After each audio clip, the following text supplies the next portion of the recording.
Bom, então, né, são 5 as grandes massas de ar que frequentemente atuam aqui sobre o território brasileiro, né? O deslocamento delas se dá, né, ocorre devido às diferenças de pressão atmosférica entre os pontos.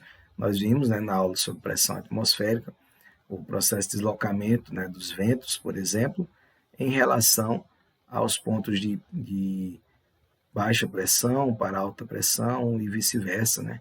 Cada tipo de vento ocorre de uma forma diferente, né? Uns circulam das zonas de baixa pressão para as de alta pressão e outros circulam das zonas de alta pressão para as zonas de baixa pressão atmosférica. E como as massas de ar elas são empurradas pelo vento, pela circulação atmosférica, então elas sofrem grande influência desse fator também. Então aqui é um esqueminha, né, um globo do globo terrestre, mostrando, né, a nível global algumas massas de ar que atuam pelo planeta, né? Tá aqui a América do Sul, nós temos algumas que estão presentes. Claro que o ideal seria um mapa para cada época do ano, né, porque elas atuam de forma diferente dependendo da estação do ano, mas essas são algumas das principais massas, essas manchas coloridas que vocês estão vendo aqui no mapa, né?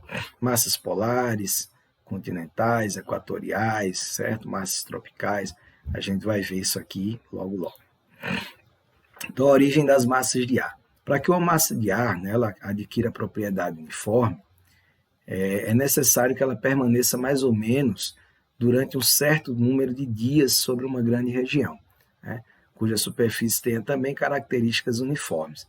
Então, uma massa de ar, né, a gente pode entender ela, imagine de uma forma simples, né, um grande grupo de nuvens densas com características únicas, uniformes, mesma umidade, mesma temperatura, certo? E mesma velocidade.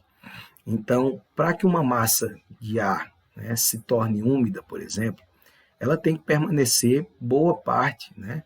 A gente colocou aqui uma escala de dias, né, porque elas circulam muito rápido, então elas devem permanecer alguns dias, por exemplo, sobre uma área, né, muito úmida, para que elas adquiram essa característica de umidade.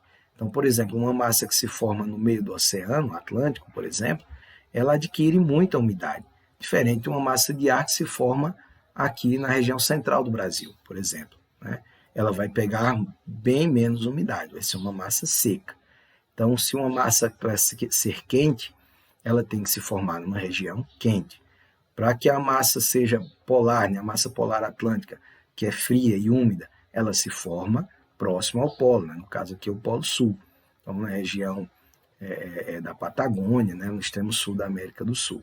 Então, para que ela tome suas características físicas, né, ela tem que permanecer dias próximo a uma região que dê a ela essa característica de umidade, de secura, de frio ou de calor, certo?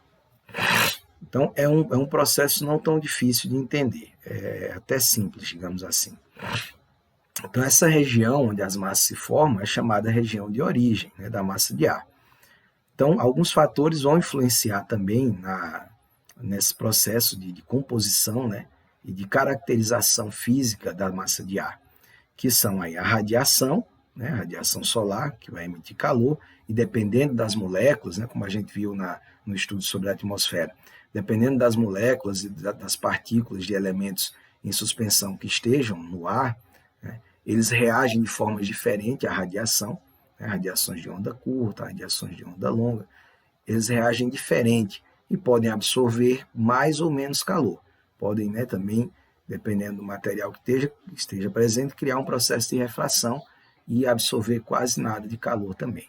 Então, a radiação é um ponto, né, a convecção, que é aquele processo onde nós temos, por exemplo, um superaquecimento aqui na superfície, esse calor evapora, né, faz com que o ar, a umidade que esteja no ar evapore, o ar fica mais leve, ele sobe e se condensa também nas zonas mais frias da atmosfera, as zonas de convecção, as correntes de convecção.